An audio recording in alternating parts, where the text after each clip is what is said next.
Hello, everybody. I'm Benjamin Morse, and it is time for another episode of Explain Yourself. We have another great indie comics creator that I'm excited to talk to, AJ O. Mason. AJ, how's it going? Hello. It's good to be here. How about you? It's great to have you. Excited to talk about the book, which is Head Cases, which I'm going to bring on screen right now. Head Cases 1 through 3 is live on Kickstarter. You can get to this campaign by searching Head Cases, of course, and the creators' names, but also right down in the show description, there's a link that you can click over to, and it'll get you right there. AJ, it's awesome to have you. Tell me about Head Cases. All right. So Headcase says right now we're trying to fund the third issue. And it's a crazy crime comic about two teens, Hila and Ramon, who, like, Hila pretty much decides to just shake things up in her life and, like, break out of her, like, normal monotonous life. She decides to steal someone's bag on a subway ride back to, like, on their way to school. And once she finds out that, she opens the bag, and she finds out that there's a severed head inside. They both realize their way in over their heads, pun intended. I thought it might be. Yeah, so it's a crime comic for, like, I don't know, fans of, like, Pulp Fiction, or, like, of crime comics like Four Kids Walk Into a Bank, that came out a few years ago. Yeah, that's pretty much it. Yeah, I mean, I get the vibe from this of those crime comics like Four Kids Walk Into a Bank, where it's a very, and I think it has a little bit in common, although a lot of the crime comics have been really successful lately are a little pulpy. I look at the horror stuff that's been really popular lately, and it's, I think, high concept in the same way that this is. A very simple hook, like, wait, what happened here? And it just leads to the next inciting event in a fun way. It's a very good, like, sort of scripty thing that I would think of being associated with movies, but I think in this case a good way, because it just leads you to the next exciting thing. So this is the third issue. Can you tell us a little bit about what particularly happens in the third issue, and kind of how it builds upon the momentum of the previous two? Yeah. I would say that in the first two issues, things are really just, like, running wild. Like, again, they snatch the bag in the sixth page of issue 1. They realize they have a severed head inside it, and then from that, things go wild. They actually decide to go, like, they escape the stranger that they took the bag from, and they're going to school because that's the only thing that they think of at the time. And then they go to school, and then they realize that someone is following them, but then they realize that it's not the serial killer, but actually an FBI agent that has been following the serial killer.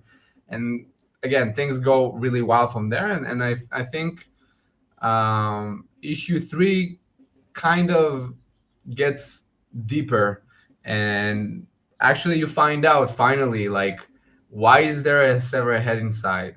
Like, what happened there? Why would that be needed even? And you also get to see some characters that showed up in issue 2 that you didn't think were too important, that then actually play a major role in issue 3 and beyond. So I think it's a really interesting issue that, again, gets the ball going still, but at the same time, you also get a deeper knowledge of the world behind Head Cases. Yeah, I think one of the things that really makes an impact on me about stories like this that are very, like, a really outrageous sort of inciting event. We find this bag, we do these things with it, and then other people are after it. The initial person's after it, and you kind of have to really look at the construction of your story and think to yourself, how is the reader going to respond to each new question and answer? Like, I need to fill some things in. I need to give them some answers, but I need to also ask more questions. It sounds like you're kind of really on top of how you guys are constructing the pacing of that. Like, when are we going to get some answers, but also then just keep the momentum going, keep it building to a more interesting thing. Yes, that's something that we're very conscious of. Actually, it's funny that you say that because we kind of thought that we had like for issue 4 and 5, Leslie and I, which by the way, Leslie Julian is, as you can see also in the screen there, that Mhm. me and him, we are the co-writer on this, and the co-writers and the co-creators. Um, and yeah, like just a few months ago, we started writing issue 4 and 5, and having like an outline for it, like way in advance. But then writing it and realizing, no, like exactly what you said, it doesn't feel like both things go hand in hand so much. Where it's like it feels like we're maybe slowing down a little bit more when it's it's issues 4 and 5, and we're supposed to like actually kick up gear. So we actually are changing things around right now, and I'm writing the script for issue 4. So it's something that we keep in mind, but actually something that we had to change even in recent weeks. So yeah. No, that definitely happens. And there are times where I've been writing a story that has to be 4 issues, and I really, at several points, wish I could have an issue 5 or 6, or maybe an issue 12, depending on like how crazy I want to get with it. Yeah. And I've had to cut stories down a ton, and that's usually the general process is cutting down. But that's a good reason for me to ask, how many issues is this story? Is it kind of got a definitive end, or is it something that's going to keep going forever? Yeah, so it's a miniseries. It's supposed to be a 5 issue miniseries. Okay. Yep, pretty much it. All right. So like this is like 5 is the end of the story. I mean, Yes. there may be is there a possibility this character is like coming back or going somewhere else with this, or is it just like, hey, we wanted to tell this story, we think it's really great, and this is just all we had to say about it? Yeah, it's funny. I don't think Leslie and I ever talked about it. Ever talked about maybe doing like a second installment of Head Cases once it's done. Maybe we will. I don't know. We'll see. But I think for now, I would say I think it's a one and done miniseries that, yeah, probably will finish there. And yeah, maybe Leslie and I will continue collaborating on other comics and doing other miniseries. But yeah, nah, I don't think it's actually gonna keep going, but we'll see. Everything is No, open yet still. that's an interesting answer, because most people I talk to, and this is absolutely true of myself, is that you have, I mean, and I touched on this earlier, generally you have a huge story you want to tell. Oh, I have this 12-issue epic. You talk to a publisher, or you talk to people that tell you how to run a Kickstarter, and they say, dude, way less, like 7 issues, actually 6 issues, actually maybe 4 issues. And Yeah. that's the way you ought to do it. So you're already cutting down and you're in that mode. But I also think of a lot of people I talk to, even after they've gone through that process, that, and this is true of writers mostly, they're like, I didn't think I had more story to tell, but as I wrote the story, as I finished the story, or even as I was promoting the story, I sort of thought of stuff, and it just led to other things. So it's kind of surprising, and then I guess a little refreshing, I think, as a reader, to hear that you're like, hey, no, we're just leaving it all in the field with this story. We had a good idea. We're going to finish it, and that's going to be fun and good. I mean, I think there's definitely a place for that stuff as well. I think we're so used to, as comics readers, at least American comics readers, everything's got to just go on forever. In France and other countries, they have really good comics readership. People are comfortable with it just being like, yeah, this is a story, it's done, and that's fine. Did you ever like feel any pressure to come up with a continuation of this, or like the concept of the characters? Like, where would that maybe go, or did you just like never think of that? Yeah, I never think of that. It's a funny thing because I think again I'm obviously a fan of comic books, but I think the second best, like my second favorite thing is movies, and I'm really a fan of just like going to see a movie, or yeah, going to see a movie and knowing that there's no sequels, there's nothing. It's just a one and done story, and it's supposed to tell that story at that time with those characters, and Yeah. once it's done, it's time to move on to something else. And yeah, I'm still like wired in that way mostly. Sometimes I come up with stuff and I'm like, no, this actually would need a longer series or an ongoing. But for now, I think in in the place where I'm at with my career right now, um, I think it's probably a good idea to keep everything contained as much as possible right now. Um, so yeah, I don't think there was ever any pressure because again, my brain is already wired that way anyway. Mhm. So I'm glad to hear it's refreshing anyway. No, it is. I mean, I almost feel like there's less to talk about or to ask you about. But Mm, in a way, I mean, like I think of going to movies mhm. more so than comic books. I feel like we're so conditioned with Marvel movies, with this and that, to think about like, well, what's True. this movie going to lead to? And I have to enter that into my mental calculus in some way Yeah. about what I thought about the movie. And it's nice. I've seen movies that actually I now recently learned are going to be continued that I thought were going to be one and done for sure. And I thought I just liked that I enjoyed that movie for 2 hours and I left and it was fun and I'll probably watch it a couple more times, but it was just that. There is Mhm. something to be said, I think, for the satisfying nature of a one and done story. And I like that you're unapologetically leaning into that. I know it is. I meant what I said when it was refreshing. It is like it's nice to also know like, well, do I want to? I think from a backer perspective, when you're doing this on crowdfunding, saying to yourself like, hi, do I want this issue? And if I like it, I sort of need to follow along with like a ton more to just go with it, or Mhm. is this just does this have an endpoint and a good endpoint? And I think that's a good promise to make to your backers Yeah, as well. I completely agree. I completely agree, and I think also just as a creator, I'm one that likes to jump between things. Like I want to do a crime comic, and I want to do a fantasy comic, and I want to do a horror comic, and I don't want to. Yeah, I think like doing something, and again, like the right project could lead me to actually doing like an ongoing. But I think Mhm.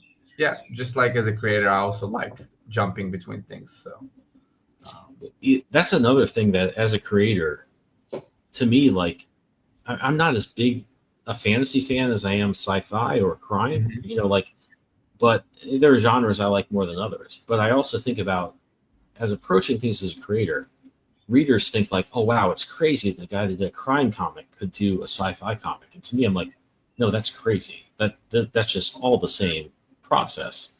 Mhm. And there's a little bit of a difference in that I would probably be more excited about a superhero sci-fi comic and producing that than I would a fantasy or a I don't know historical comic. Although I do Mhm. like a lot of historical periods and would get into that. Yeah. I think readers see that as being like, wow, that's really versatile. And to me, as a creator, I'm like, no, that's exactly the same process. There's not much difference there at all in Mhm. doing a crime comic, doing a sort of scripty high concept comic versus doing a superhero thing or a sci-fi thing. And I think there is a refreshing aspect to switching around between genres, but I also don't think you're working really different muscles there. Do you agree or disagree with that? If I agree or I mostly agree. Yeah, I think the process is sort of the same. I would say like there are different genres where you do need to think of stuff that like the reader expects, and maybe you Mhm. subvert that, maybe you actually follow it. You know, like with writing a horror comic, like it has to be scary, and instead of like thinking like when I write like a crime comic or when I write a fantasy comic or something like that, I don't usually or I don't necessarily have to think about what scares me in order to tell that story. Mhm. I can think about what I want to do with my life or things I've thought about in the past that have now changed and I want to tell a story about that, for example. But with horror, for example, like you have to really, I feel like you have to Yeah. really dig into what makes you scared, what makes you actually wake up at night in the middle of the night sweating and actually tell a story about that. So I think that maybe is a very like different process, but all in all, yeah, I agree with also what you said. It's in the end of the day, it's writing. In the end of the day, you write an outline, you write a script. Mhm. Um, so yeah. Yeah, no, I think of that, and I'm an artist primarily, so I really write. I think in service of having a showcase for my art and telling the stories I want to tell. Like it's very much tied to the visual aspect of it, and I think that's great for comics. But I've also thought about, and I talked about this with the guest a few weeks ago. There's something about when I started to write a lot, or at least adapt stories into something that is going to be in my artwork, and I then need to attach dialogue and pacing too, that I got better at writing in some way. I learned to sort of adapt things I saw that were interesting into something like, oh, that could be in the story. It's not that I noticed things more or got better at writing, like specifically, but it was something that I sort of thought that I was getting better at adapting interesting things I saw into slots that could work into stories. And that's kind of where I was coming from when I asked, like, is that all the same process? And I think that you also have a good point. Like, you certainly have to hit different beats when you're writing a horror story. You have to think of like really disturbing stuff that's gonna like make people gasp. Not necessarily, you're not really going to get people to jump out of their seats with a comic, but I have gasped at comics that have shocking moments. I think in White Knight 2 that Sean Gordon Murphy did for DC, there was a moment where a character that you thought was one person was another person, grabbed a character that you liked and ultimately killed them. I didn't like jump out of my seat, but I was like shocked, and I was like kind of did a double take. So I think there is a opportunity to create those moments of horror in comics, and I'm not a big horror fan actually at all. I really only got into it when I was in college and my friends were into it, and I appreciated the atmosphere, which was very 80s, and the cheesiness of it. But I don't really think until the last few years, where my wife, who's a filmmaker, pointed out a lot of the structural things horror does to make you feel uneasy, to make you feel like there's a sound they play to make you be on edge. There's ways they leave doors open in scenes that like indicate something might happen or is about to happen, that I think translate really well to comics. And like that I began to really appreciate. Is that something you really look at in terms of horror movies when you like put this comic together? And like how do you sort of dice those moments out and put those into comics? You're asking about like using horror elements in this comic in head cases? Yeah. That's an interesting question. I don't know. I don't think Leslie and I really thought about any horror elements that we can put into it. I think the only thing maybe I would say is just like the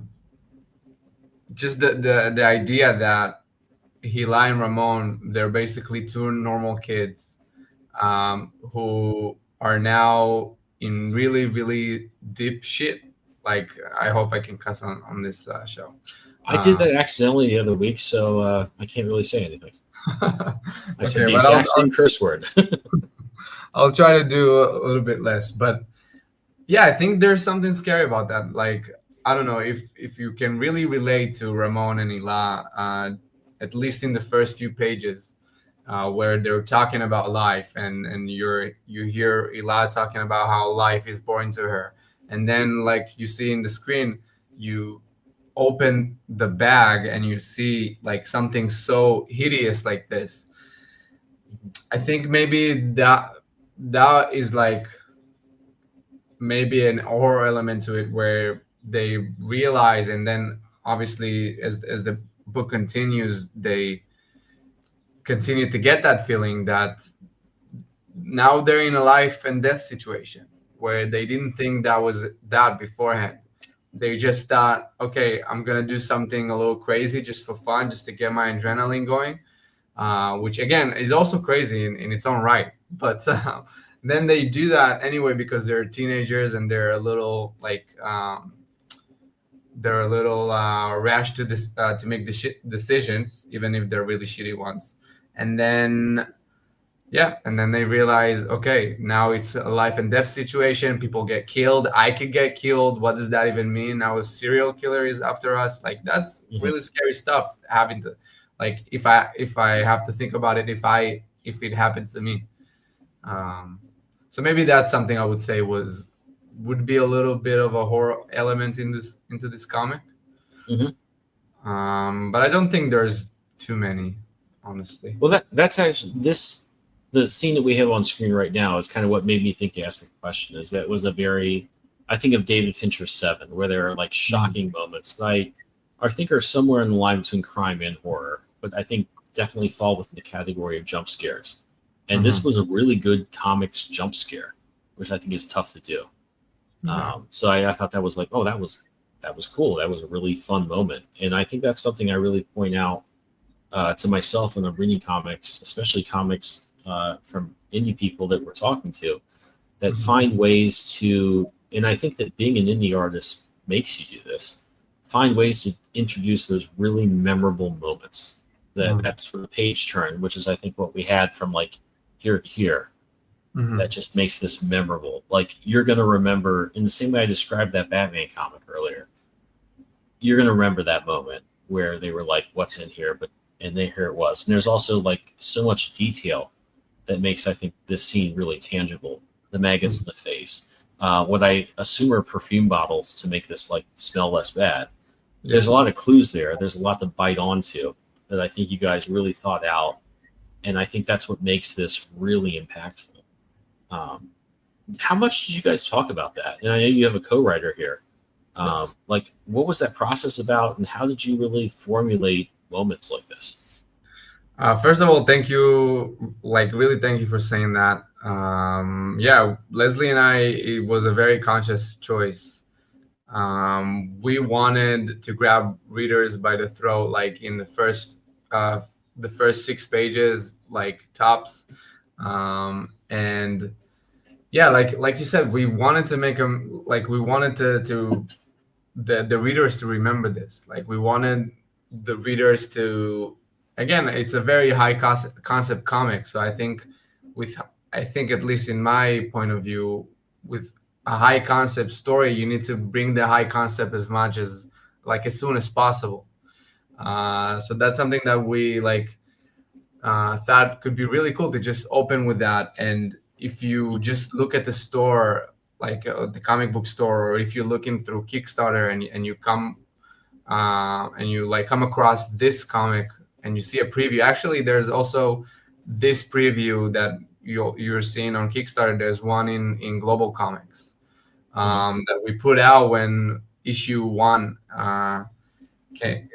we were trying to fund that. And then I didn't expect it, but it actually, for a time, it was one of the more popular comics there, like at least crime comics there. Like, it got I don't know, right now it's at 2,000 views, which for a preview of a 6-page preview of a comic, it's kind of a lot. And I think the reason why it got so many comments and got so many views is because I think that image really, this is where we stopped the preview, and this is where readers didn't have to read too much to say, oh my god, this is such a crazy moment, now I have to read what's next. So I think it was a very conscious choice. But thank you for saying all of that. I think Paulo did a great job with the details and really brought out the horror actually in this moment. So thank you. No, I saw this more as a horror thing, and I do see that I think it does lead to more of a crime story, in that you find something that belongs to the mob and you have to figure it out. I think that's the basis of a million good stories. I do think this is potentially going more in that direction, but to me, this was a horror scare and a really good one. And that's with so many horror comics on Kickstarter that indie comics people are doing. I thought this one did that so well, and that's why I wanted to point it out. The other thing, and I guess this is 2 questions that we can get to. about the artwork, and we'll get to that later, but also the atmosphere of this, which I think does kind of tie into the artwork. Where is this story set, and how much of the atmosphere did you guys really want to dial into your story?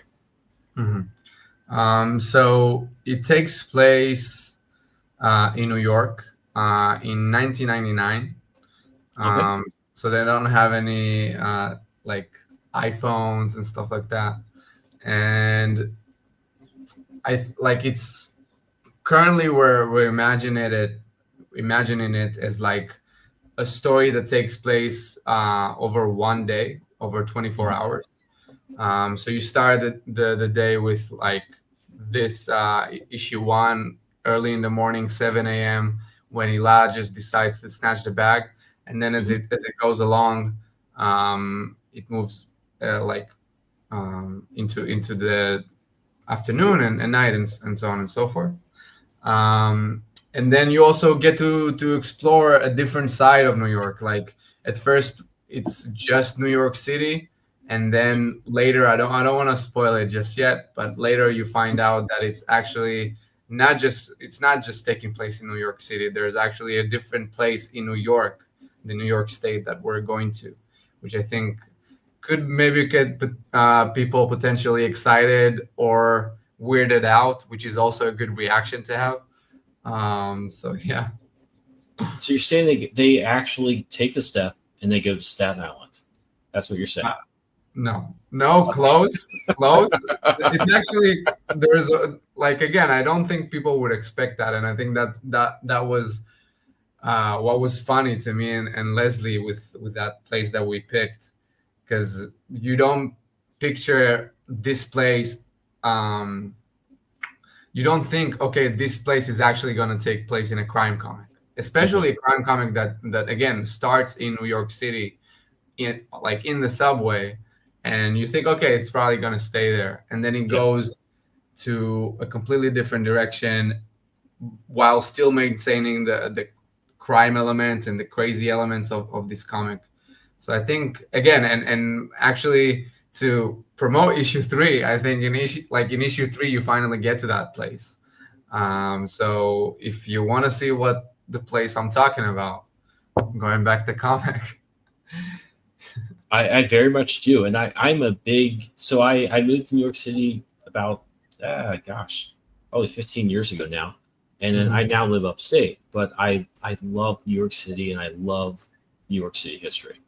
And I love the surrounding areas. I just love how it all fits together. It's a fascinating thing. So the Mhm. fact that you're basing this in New York City, and I can tell from the artwork here on issue one that they're on the subway. The handles were, I was going to say, like, that's not what the subway looks like now. But if you're Mhm. saying it in the past, I guess I can't call it out because I was there and I don't know. But I did notice the orange seats. I'm like, boy, that looks like a few trains I've been on Mhm. and that are pretty unique to New York City. And I love stuff that really does.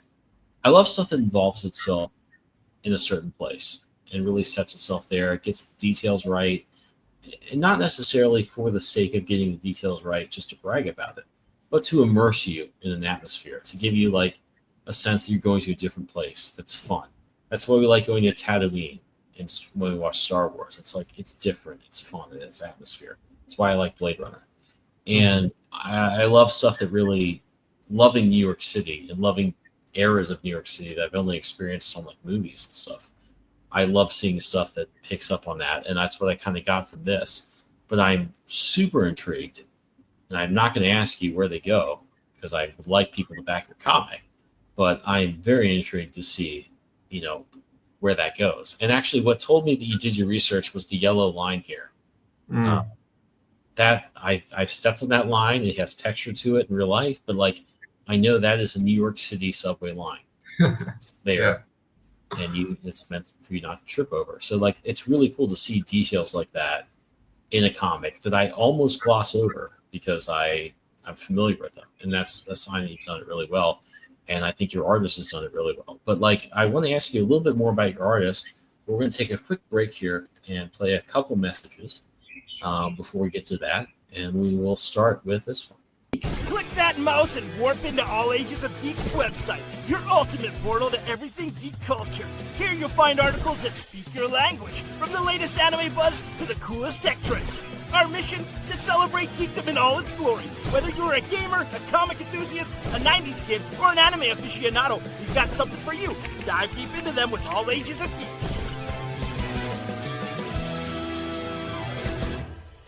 Your comics take a lot of time and effort to create. Way too much to have them get damaged while shipping to your backers. Gemini Comic Supply mailers keep your comics safe in transit, and with the code GeekCollective10, you can get those mailers with 10% off your order. That's GeekCollective10. Enter it at checkout to get 10% off. And the other thing we want to highlight is W energy drinks. My co-host Joey is a big fan of energy drinks. I'm meaning to get into them. I certainly could use energy at different points in the day, but this is great stuff. And I think the great thing about it is that it gives you energy without any of the sort of like sugar buzz hangover aspects where you're just a little bit feeling off. So Joey is like preaching that this stuff is great. I totally believe him, and I think this stuff is really good to check out. And I think if you're in search of something like that, and obviously it's got a great pop culture aspect to it in terms of its branding, this is a really fun drink to check out. Definitely order some W energy drinks. And we'll get back to our comic right now. Unsolo that. There we go. So I was asking you before we took a break about your artist, and I think this art is really above and beyond what I see on most Kickstarter campaigns. The line art's really good. The colors are really good. And I think in some very difficult scenes. Do you have the same artist and colorist on this? Is it somebody that's doing the whole thing themselves, or did you assemble a team? Yeah, we assembled a team, Leslie and I, and our artist is called Paulo Sampaio. He's from Brazil, and he's doing really amazing work. I think he's doing a little bit of work with Godhood Comics. Okay. And he's starting to get his name out there. And yeah, we just came across his stuff online. I think it was now like 4 years ago. And we really dug the stuff that he's doing. So we decided to reach out to him, and he was glad to join in. So we're very glad he's here, because again, like you said, he's really putting his best work in this comic, and really like paying attention to detail. And yeah, then we also have the colorist, Warnia K. Sadewa. I hope I'm pronouncing her last name correctly. She's a colorist for Mad Cave, and I can't off the top of my head actually remember all the publishers, but I think Lion Forge. So she's a colorist that works in comics and have been working in comics for a few years now. She's really great. And then our letterer, Micah Myers, who's also really great and working on a lot of different indie comics projects. So yeah. That's our team, and we're very proud of them and very happy with them, because again, they delivered the work. No, they delivered some really great stuff, and I think some very difficult things to deliver. Mm-hmm. It's hard to deliver things that hit all the story beats you have here, these are very complicated, I think, plot moments. They're talking about, are we going to do this? Are we not? There's subtext to all that stuff between them. And then there's the really on the face things where they steal this thing that brought off the subway. It's hard to do all that stuff. Illustrate what you need to illustrate about the characters. Illustrate what you need to have about the atmosphere. That's just a lot to handle for an artist. And I think that I would guess from looking at these pages, and I haven't read your scripts, that you really did a good job at picking out what visuals they needed to illustrate and what they need to get across at every point. Because I think your pacing is really good. But I would say that they've done a really remarkable job at doing all the character moments they had in addition to all the atmosphere, all the other things they have to do. This is as far as an art job, this is an extremely heavy lift. And I really want to point out what they've done here. Like it's amazing stuff. Did you look for somebody that could get across like the expressions here, the, I guess, quote unquote acting that your characters do is really remarkable. Did you look for somebody that had that, or did you just kind of find somebody that had samples you liked and hope they would do it?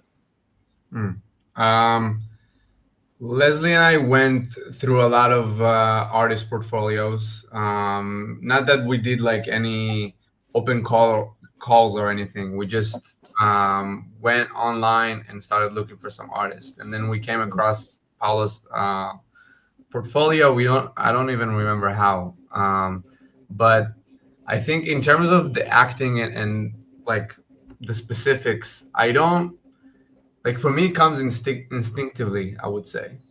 Like I can look at someone's art and I can say, okay, this is actually exactly what I want for this comic.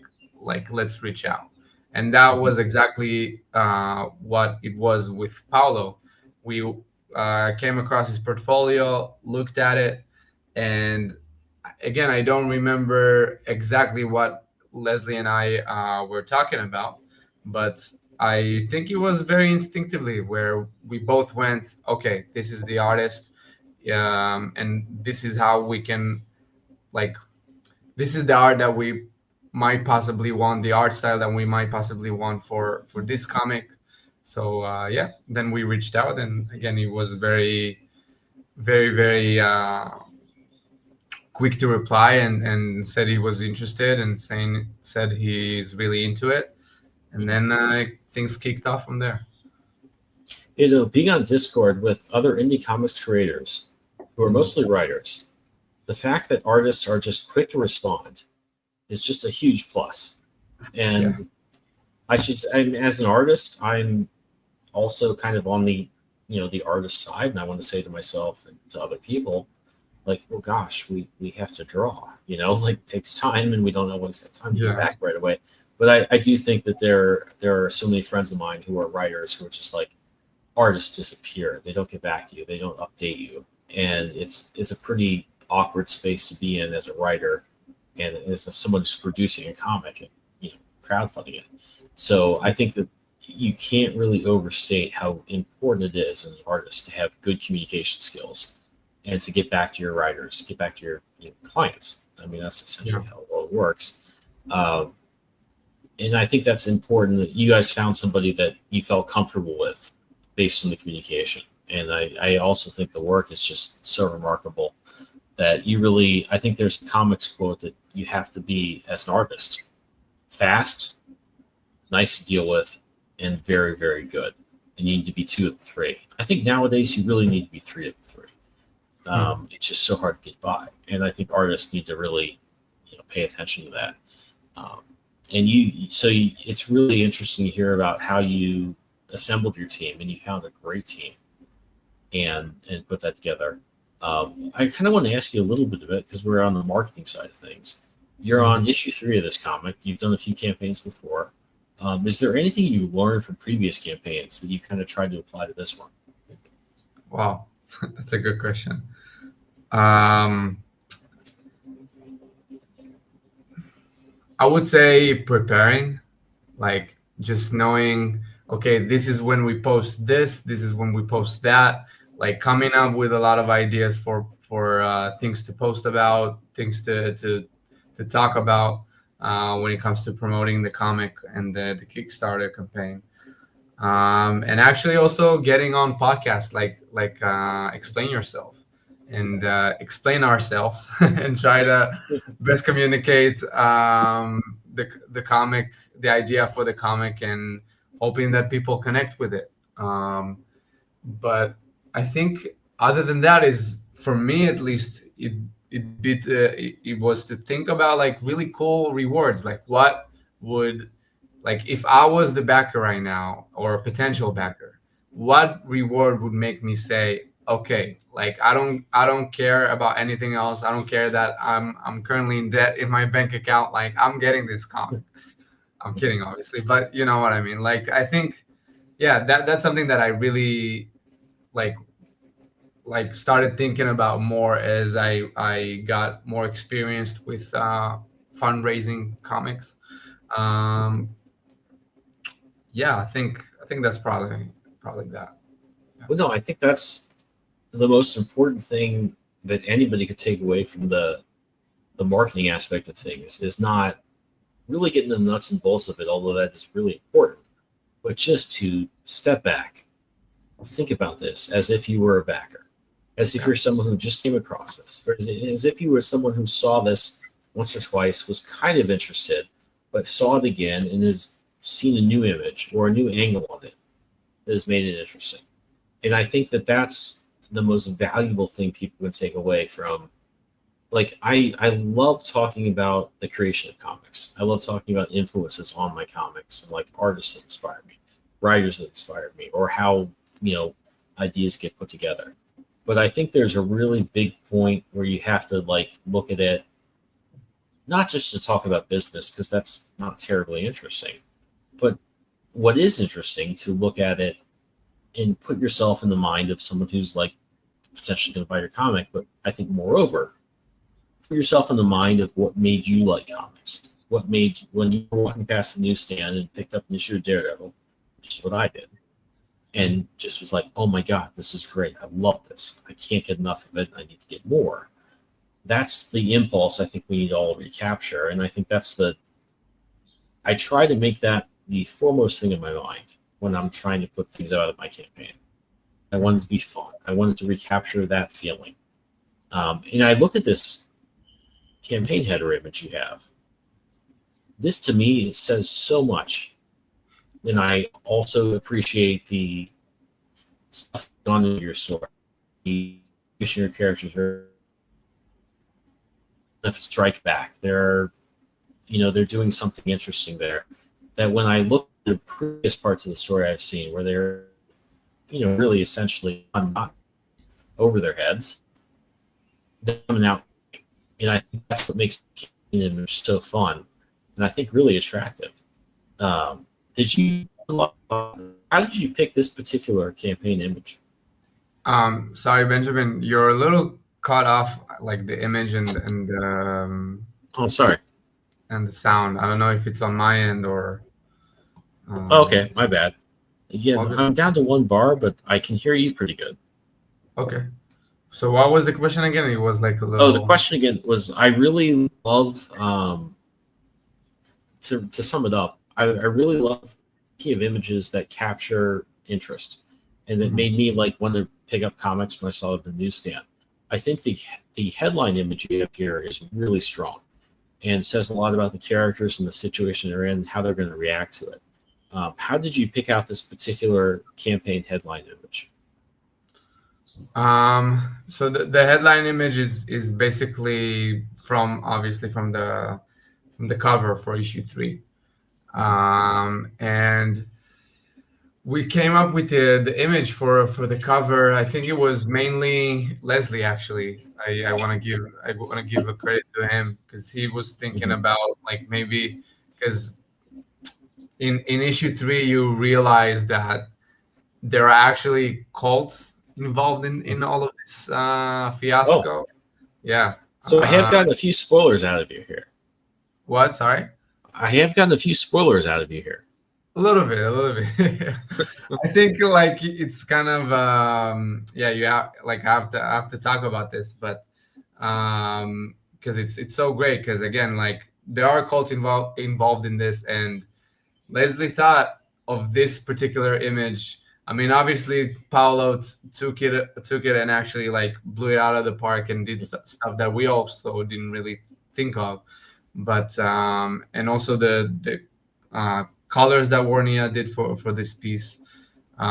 So yeah, Leslie came up with a really cool idea of how to grab people's attention really fast, and I think that's actually something I could say that like we're really good at least at this point in the series, where like all of our 3 issues we have covers that people come up to us and they're like, just so you know, this really caught my eye. Or actually people like, for example, when I sell comics at cons and stuff like that, like I get people coming to my table and they're immediately like, oh, what's this, I like, this is such a cool image, like what is that? So again, I think it's coming back to what we talked about just a moment ago about as a reader or as like a potential backer or anything like that, like you need to think about what image would grab your attention right away. So I think with this image, it's also the same. Yep. No, I think as writers, I think your co-writer came up with a really good prompt here, because I look at that image and I think this isn't just like Batman standing there looking cool, which is like, okay, that's cool, and maybe if it's well drawn, I like it. But this definitely is like something happened here, something crazy happened here, and it does beg the question. And I can definitely see why people ask you, "Hey, what's going on here?" I think you've constructed the space for your artists to create images that are engaging in a way that makes people ask you questions. So you mentioned conventions, and I'm not a big convention guy, but I know I need to get into it. How much do you engage with conventions? How many do you go to, and how many of your comics do you really like? How does that fit in your business plan of producing these? I'm also not like, at least currently, I'm not really like doing a lot of Comic Cons.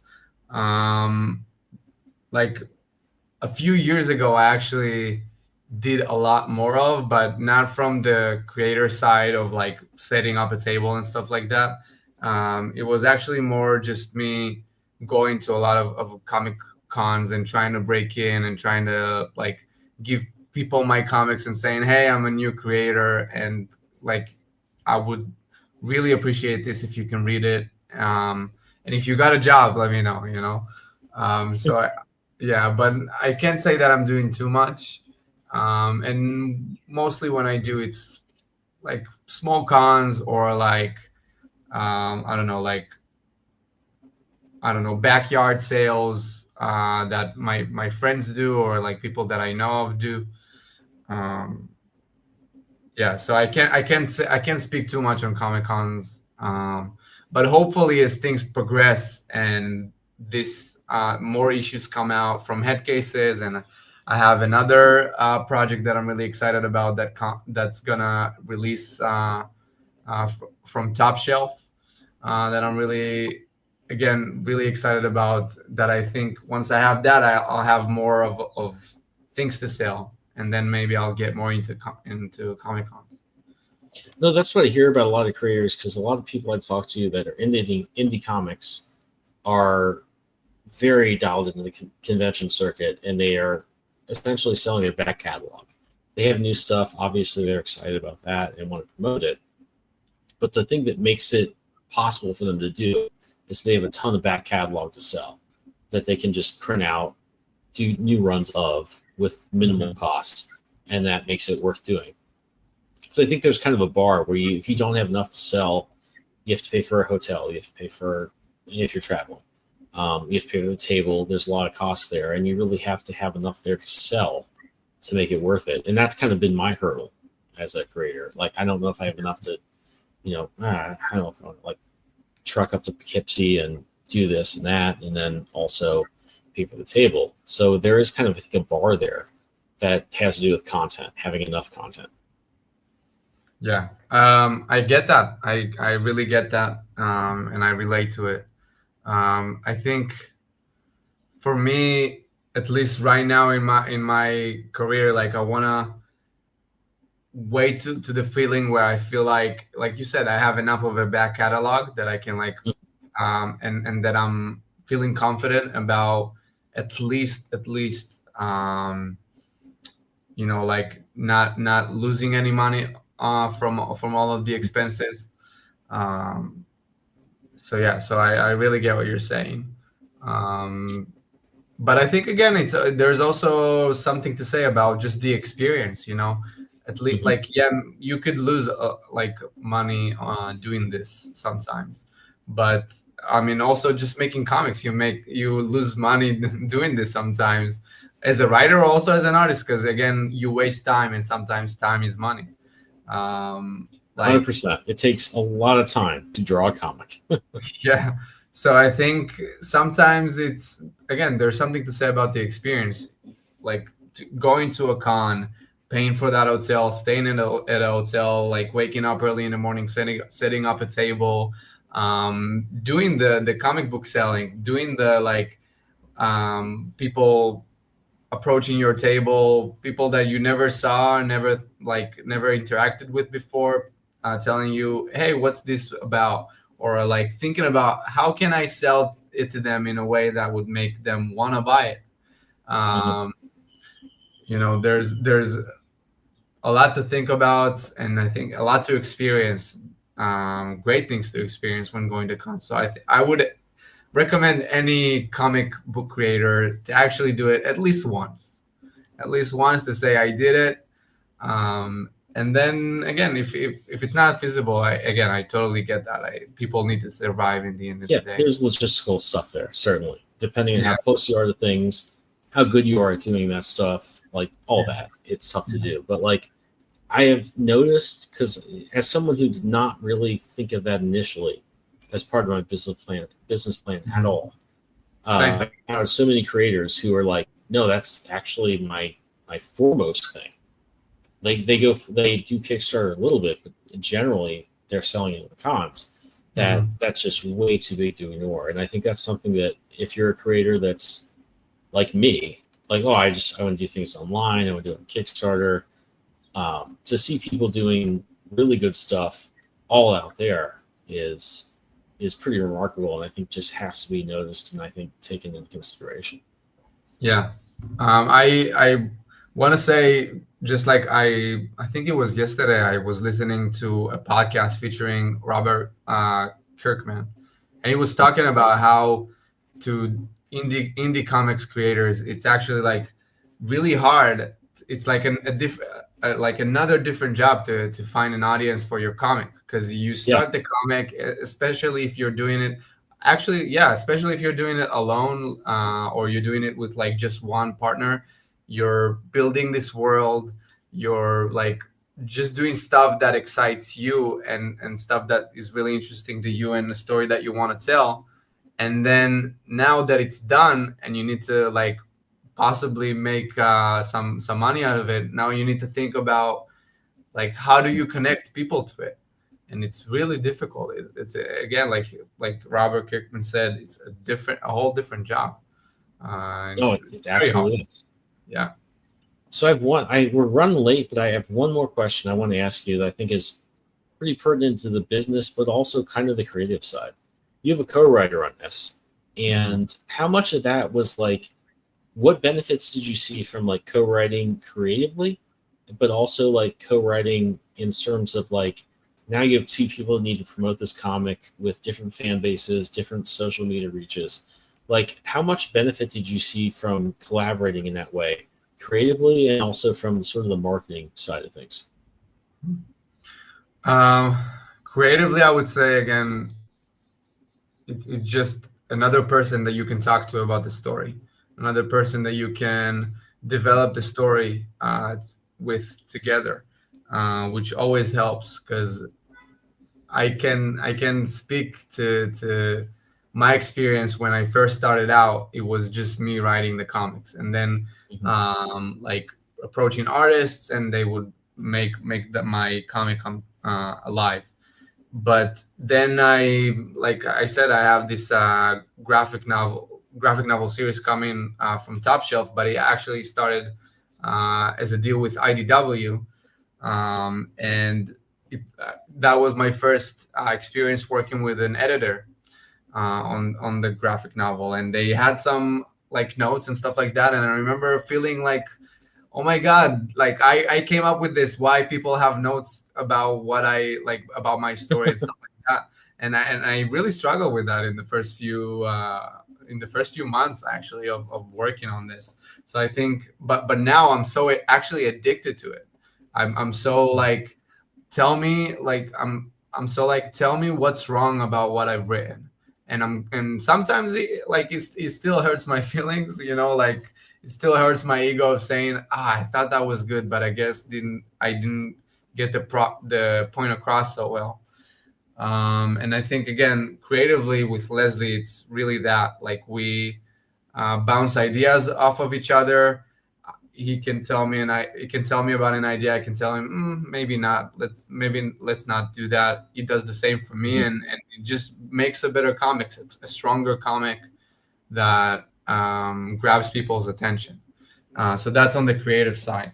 And on the business side, it's exactly what you said. I wouldn't say we planned for it. I wouldn't say that me and Leslie got together thinking, okay, you have a fan base, I have a fan base, let's do that so more people can see it. But it definitely helped. Definitely helped that we can like divide the workforce a little bit. Like he does marketing on his side and posting a lot on social media. I do my own. We also like, he can write like an update in another Kickstarter campaign that we did, like letting people know that this Kickstarter campaign is up. I can do it on my own stuff and reach out to people. Like, so it's really good in that way where you can divide the workload. You know, you don't have to do it all alone. On the marketing side and the business side and on the creative side. No, I definitely see the benefit of that because I recently kind of went into something that is collaborative with some people in a different way, and I really found that for the first time, I enjoyed like having to maybe change something to accommodate what somebody else is doing in a way that reminded me of what was fun about like when you were kids and you were with your friends and you're like, let's make up a comic book, and I have my guy and you have your guy, and we'll just like, you know, you imagine it'll be the next Avengers. And of course, that generally does not seem to be the case. But it was fun, and it reawakened some of that, and it reawakened a little bit of the joy of collaboration, I think, for me. I didn't really have in a lot of ways before. And I think in terms of the business side of things, I have a lot of trouble just posting. I mean, if I was not doing comics, I would have like a social media account on Facebook that I posted on like occasionally when I need to. I would not have anything. So it's a little bit of a chore for me. But I go through phases where I'm like, all right, I need to do this every day, and I kind of keep up with it, and then I'm just exhausted with it. I don't do it. If you had someone to pick up the slack, I think there are a lot of practical reasons where that would be really good to have. And that's, I think, good creatively, also good logistically. And it's kind of interesting and really, I think, reaffirming to hear that you found a collaboration that works in that way, and that it just is doing everything it needs to do. But to wrap up, you guys, the Kickstarter for this right now, we're pre-recording this. As of now, it has 26 days to go. But when you're watching since Sunday, I think it'll have 20. Do the math. I'm not that good. I'm an artist. 24 days to go, I think. But either way, you'll have plenty of time to support this campaign. You can scroll right down to the show notes if you're watching this on YouTube and click over to this campaign, and you'll have a quick link to get there. We're going to go through a few other comic campaigns I'm going to show. So just hold on here.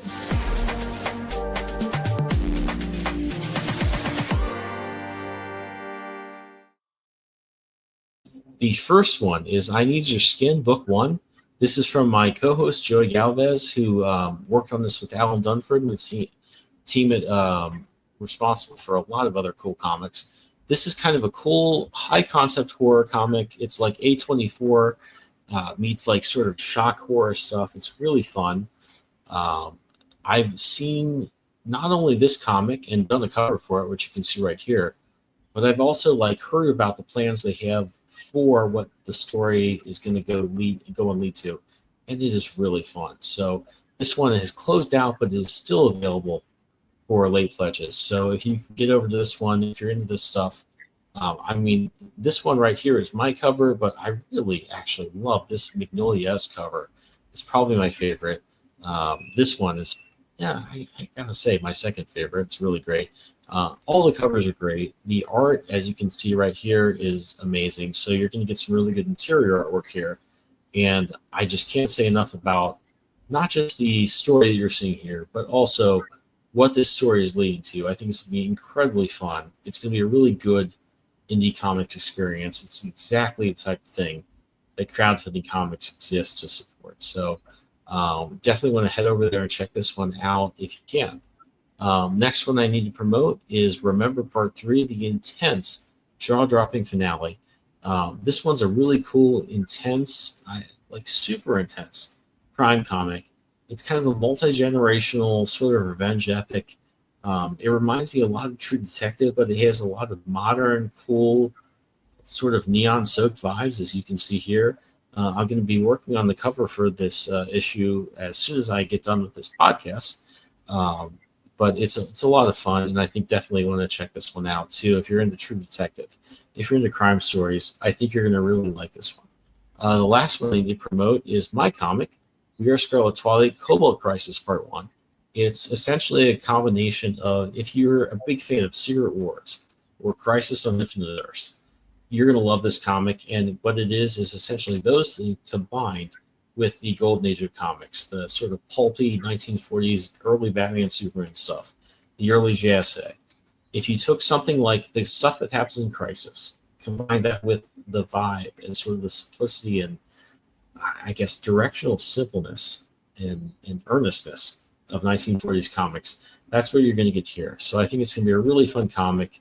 I think we're combining a lot of good vibes that are going to work in a really satisfying way if you're a fan of any of those things. So get in that pre-launch list. We're going to be launching pretty soon. And I think that will do it. I want to go back to head cases, which is what we're here to talk about tonight. AJ, it was really great to talk to you, and it was really great to hear about this awesome campaign. Thanks for coming on. Thank you. Thank you so much for having me. And I just want to say about the Kickstarter campaigns that you just showed that, again, speak about like an images that really grab your attention. Like each one of those really grabs your attention, and also like just the stories for that and the way you actually pitched it. It sounds really interesting. So I might actually also go check that out and back it. So thank you. Hope so. Well, all those links will be in the show notes when you're watching this right now. If you're watching this, well, everyone will be watching this later. We're recording this before when it's going to air. But definitely get over these campaigns and definitely get over to Head Cases, which I think is a really intriguing comic. It's a great crime/horror comic. I love the New York City vibes. I'm super intrigued to hear where the story is going to go. And I love what you're doing with your artwork, and you're essentially telling a story with the artwork you show us. I'm really hooked, and I'm really excited to see how this campaign does. So, AJ, I appreciate you coming on and talking with me tonight, and had a great time discussing head cases. Thank you. Same here. All right. Well, everybody, I hope you've had as much fun listening to this as I've had talking about it. And we will see you next week with some more great indie comics.